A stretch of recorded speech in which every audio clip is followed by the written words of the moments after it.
The Association of Equipment Manufacturers is out with their February 2024 sales reports for new machinery in Canada and the United States.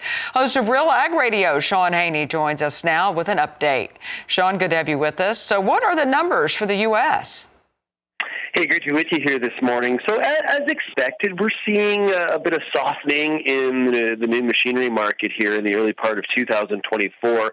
The AEM numbers that came out this week definitely are confirming that. If you look at two-wheel drive tractor sales in the U.S., now year-to-date to the end of February, down 14.4%.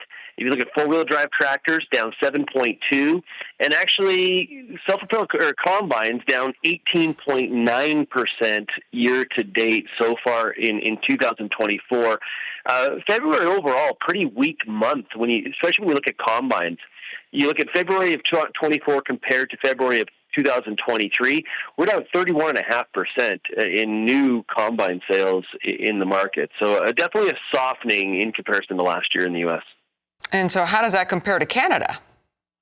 Well, kind of similar, but there is one positive point. But if you look at two-wheel drive tractor sales down 28.9% year to date up until the end of February. Four-wheel drive tractors only down 3.4%, so that's a little bit of a better number than we're seeing stateside.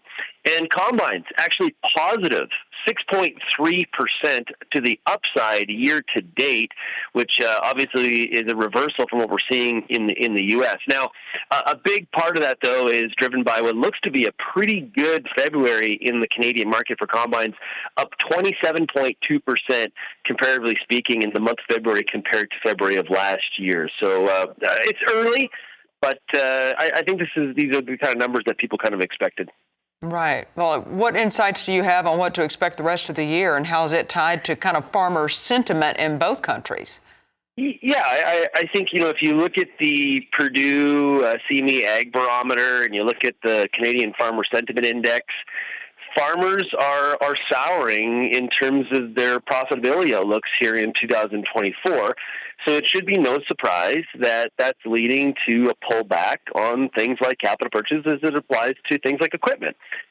Even during the height of the best of times over the past 2-3 years, if you want to put it that way, farmers were concerned about the price of equipment, and people like analysts like Machinery Pete have seen in some categories a softening even in the used market of machinery. So I think the profitability outlooks or the concern thereof for farmers in both Canada and the U.S. is really driving some of these the pullback in purchases. We're also seeing some layoffs at some of the manufacturers' plants. So that's also a bit of an indication that things are kind of realigning. Right, it sure is. That's host of Real Ag Radio, Sean Haney. Appreciate your time today.